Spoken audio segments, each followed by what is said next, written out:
Hi friends, ఈ రోజు నేను చూపించబోయే రెసిపీ తోటకూర ప్లస్ చీజ్ తో పిజ్జా లాగా ఎలా చేసుకోవాలి. ఇలా పూరీలాగా 3 పీసెస్ మనకు కావాలి. ఇది ఒకటి, ఇది రెండవది, ఇది మూడవది. ఇలా మూడు రుద్ది పెట్టుకోవాలి. తోటకూరను సన్నగా కట్ చేసి పెట్టుకోవాలి.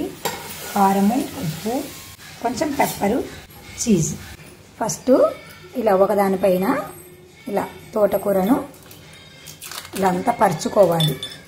కొంచెం సాల్ట్, కొంచెం కారం, కొంచెం పెప్పర్ వేసేసి దీనిపైన ఇలా కప్పేయాలి.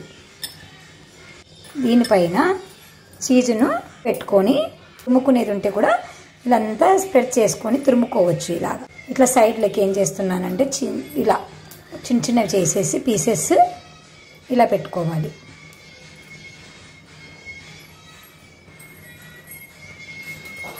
తర్వాత మనం ఇంకోటి రుద్దుకున్నాం కదా, అది ఇలా కప్పేసుకోవాలి. ఇప్పుడు అంచులు ఇలా ప్రెస్ చేసుకోవాలి. పిల్లలు చాలా ఇష్టంగా తింటారు. ఆకుకూరలు తినమంటే తినరు కదా, ఇలా చేసిస్తే తింటారు పిల్లలు. మంచి విటమిన్స్ ఉన్న ఆహారాన్ని మనం అందించిన వాళ్ళం అవుతాం ఫ్రెండ్స్. వేడి చేసి పెట్టుకున్నాను. ఇప్పుడు దీన్ని పెన్నం మీద అటు ఇటు చిన్న మంట మీద కాల్చుకోవాలి. ఎందుకు చిన్న మంట మీద అంటే ఇది 3 లేయర్లు ఉన్నాయి కాబట్టి అవి మగ్గాలి కదా, అందుకని చిన్న మంట మీద కాల్చుకోవాలి. ఇలా ఆయిల్ వేసుకోవాలి. 2 వైపులా బాగా మనం చపాతీ ఎలా కాల్చుకుంటామో అలా కాల్చుకోవాలి. ఇలా ఒకవైపు కాలాక టర్న్ చేసుకొని మరి కొద్దిగా ఆయిల్ వేయాలి. ఇటుపక్క కూడా బాగా కాల్చుకోవాలి.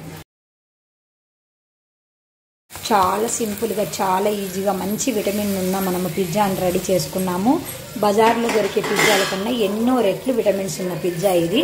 ఇలాగా 2 వైపులా కాల్చుకున్నాక ప్లేట్లోకి తీసుకొని పిజ్జా కట్టర్ ఉంటే పిజ్జా కట్టర్తో కట్ చేసుకోవచ్చు, లేదా చాకుతో కట్ చేసుకోవచ్చు. చిన్నపిల్లలకి ఇంట్రెస్ట్గా ఉంటుంది. ఇంకా మీకు ఇష్టమైతే ఆనియన్స్ సన్నగా తరిగి పెట్టుకొని కూడా తినొచ్చు, మన ఇష్టం అది. లేదా టమాటా సాస్తో కూడా తినొచ్చు. ఎలాగ తిన్నా కూడా చాలా బాగుంటుంది. తప్పకుండా ట్రై చేసి మీకు ఎలా వచ్చిందో మాకు కామెంట్ రూపంలో తెలియజేయండి ఫ్రెండ్స్. By bye friends.